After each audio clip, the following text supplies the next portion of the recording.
Pet overpopulation encompasses two primary factors. One, allowing cats and dogs to reproduce with little chance to find homes for the offspring, and two, pets being relinquished by owners who can no longer keep their animals or who no longer want them, according to the American Humane Association Position Statement on Animal Population Control, Pet Overpopulation. Every day, innocent animals, also known as pets, meet their demise in United States shelters alone due to circumstances that could have been prevented. Millions of animals are put to sleep or left in no-kill shelters for months on end. To prevent this, we must spay and neuter. The facts are downright disgusting. It is said that approximately 3 to 4 million cats and dogs, many of them healthy, young, and adoptable, must be euthanized in animal shelters every year, according to PETA Issues, Companion Animal Issues, and Overpopulation. If you're an animal lover, these numbers should hit you hard. When I first read those statistics, I cried. I read every year in the U.S. an estimated 6 to 8 million lost, abandoned, or unwanted dogs and cats enter animal shelters, according to PETA Issues, Companion Animal Issues, Overpopulation. If you view those statistics together, that means about 50% of the animals are put down.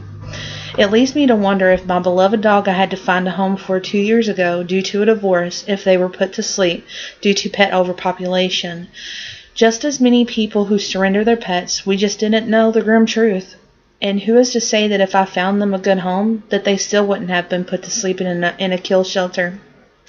I can only pray that this message reaches at least one person, educating them before it's too late. Some say it's better to be put down than to go insane in a shelter.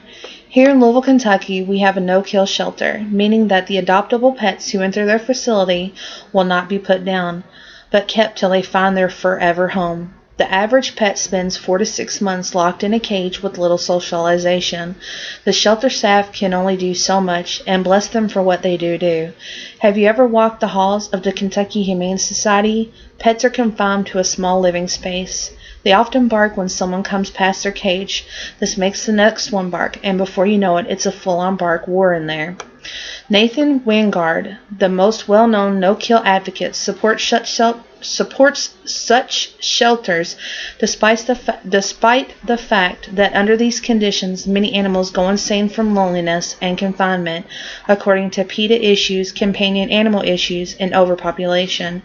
But they say it's better than the alternative, simply abandoned to suffer and die on the streets or languish in lonely backyards without companionship, exercise, or in many cases even basic necessities such as food, water, and shelter or veterinary care, according to PETA Issues, Companion Animal Issues, Overpopulation.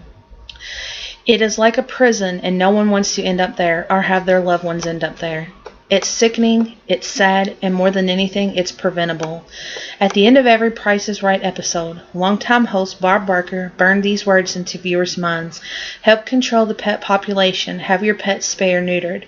For years, that's what his viewing audience heard. That phrase was etched in their viewers' minds.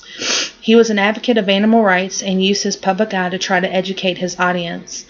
Every pet I have ever owned is spayed or neutered. I couldn't deal with the babies and having to find them homes and maybe have to put them in shelters or put down in kill shelters or even left to the streets.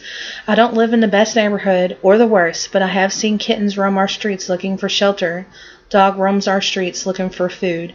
I know that all this could have been prevented by someone simply getting their animals fixed. There are even programs for low-income families for reduced spay and neuter fees, and even local programs where they will pay 100% of the fees. Pet Food Bank in Louisville, Kentucky, for those who need the program. What you can do to combat pet overpopulation: always spay and neuter your pets. Always adopt your pets from legitimate shelters or nonprofit rescue groups. Consider all the responsibilities and consequences of pet ownership before you decide to get a pet, and always make a lifetime commitment to your pet.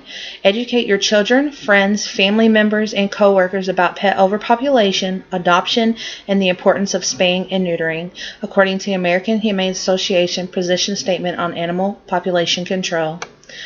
With all the resources available, this should be a no-brainer. So, as you can see, millions of animals are put to sleep or left in no-kill shelters for months on end. To prevent this, we must spay and neuter our pets. Now you can make sure that innocent animals, also known as pets, do not meet their demise in the United States shelters due to circumstances that could have been prevented.